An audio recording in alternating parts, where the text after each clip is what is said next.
पुढे जाऊन पुन्हा जयंत पाटलांवर टीका सुरू केली आहे आणि मंगळसूत्र चोरलं तुम्ही तुमच्या कोणत्या बायकोचं मंगळसूत्र चोरलं असं गोपीचंद पडळकरांनी जयंत पाटलांवर टीका केली। मुख्यमंत्र्यांनी समज दिल्यानंतरही स्टेटमेंट थांबत नाही। बघा असं आहे की माननीय आमदार गोपीचंद पडळकरजींनी जे माननीय जयंत पाटील साहेबांवरती जे टीका केली त्याचं कोणीही समर्थन करणार नाही। जी पहिले त्यांनी राजाराम बापू पाटील साहेबांच्या बद्दल किंवा कोणाबद्दलही टीका केली त्याचं कोणीही समर्थन करणार नाही।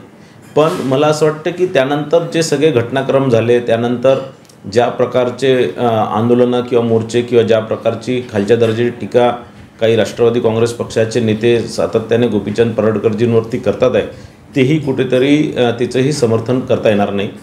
आणि ज्या प्रकारचं एक मोठा मोर्चा मला वाटतं सांगली किंवा कोल्हापूरमध्ये काढण्यात आला आणि मी त्याचे काही व्हिडिओ क्लिप्स बघितले आणि की बाबा गोपीचंद पडळकरनी पण हेच सगळे जे सो कॉल्ड सेक्युलर लोक किंवा जे फार महाराष्ट्राची चिंता करणारे ज्यावेळेस जरांगे पाटलांनी फडणवीस साहेबांच्या आईबद्दल वक्तव्य केलं किंवा फडणवीस साहेबांबद्दल टीका केली त्यावेळेस हे मुंग गिळून बसले होते आणि म्हणून कुठेतरी स्वतःच्या नेत्यावर कोणी बोललं की यांना मिरची लागते आणि तेच आणि किंवा महाराष्ट्राची संस्कृती या सगळ्या लोकांना आठवतं।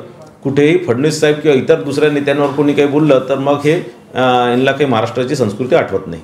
सर RSSचे आद्य संस्थापक आद्य सर्वांग चालक डॉक्टर केशव बैराम हेडगेवार यांना भारतरत्न द्यावा अशी मागणी अल्पसंख्याक मोर्चा भारतीय जनता पक्षाचे जमाल सिद्दीकी यांनी राष्ट्रपती द्रौपदी मुर्मू यांना पत्र लिहून दिले आहे। भाजप नेते म्हणून जमाल सिद्दीकी यांच्या भूमिकेकडे तुम्ही कसं वाटतं? निश्चितच या राष्ट्रीय स्वयंसेवक संघटनेची याची सुरुवात 1925मध्ये डॉक्टर हेडगेवारजींनी केली होती आणि त्यांनी एक मोठं राष्ट्रनिर्माणचं काम या संघटनेच्या माध्यमातून झालेलं आहे।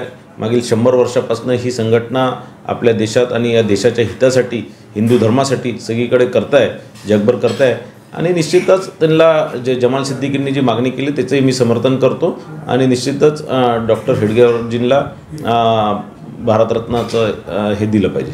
लक्ष्मण हाके यांना Y+ सुरक्षा देण्यावर वाद निर्माण झाला आहे। मराठा क्रांती मोर्चाने Y+ सुरक्षा काढून घ्यावी अशी मागणी केली आणि अन्यथा राज्यभर आंदोलन करू असंही मराठा मोर्चाच्या वतीने सांगितलं। बबनराव तायवाडे आणि बाकी ओबीसी नेते यांना ऑलरेडी सुरक्षा कवच देण्यात आले। बघा ज्या प्रकारचं मराठा आंदोलक ॲग्रेसिव्ह होऊन किंवा कोणीही त्यांच्यावर काही बोललं तर त्या नेत्यांवरती हमला करण्याचा किंवा फोनद्वारे धमकावण्याचा ते कृत्य करत असतात आणि मला असं वाटतं की म्हणून ओबीसी नेते लक्ष्मण हाके असतील राष्ट्रीय ओबीसी महासंघाचे अध्यक्ष माननीय डॉक्टर बबनराव तायवाडे सर असतील किंवा इतर आणखीनही वक्ते असतील त्यांना निश्चितच सुरक्षा पुरवण्याचं काम जे राज्य सरकारने केलं त्याचं मी समर्थन करतो आणि मराठा समाजच्या लोकांनी आपल्या आरक्षणाच्या संदर्भात म्हणजे जी क्रांती सेना जी आहे त्यांनी आरक्षणाच्या संदर्भात त्यांनी बोललं पाहिजे। वायफा सरकारने काय केलं पाहिजे गृह विभागाने काय केलं पाहिजे या सगळ्या भानगडीत ते पडले नाही पाहिजे।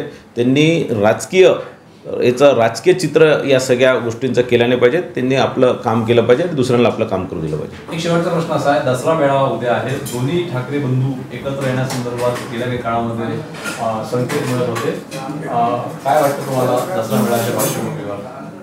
नाही काय दरवर्षीसारखा दसरा मेळावा त्यांचा होणार आता ते राज ठाकरेजी आणि उद्धव ठाकरेजी दोघंही मिळून करतील की वेगळं करतील ते मला काही सांगता येणार नाही आणि आमच्या शिंदे साहेबांच्याही खरी शिवसेनेचाही दसरा मेळावा उद्या आहे आणि ते निश्चितच दरवर्षीसारखं या उभाठापेक्षा 4 पट मोठा मेळावा शिंदे साहेबांचा होत असतो तेही जनता उद्या बघणार आहे।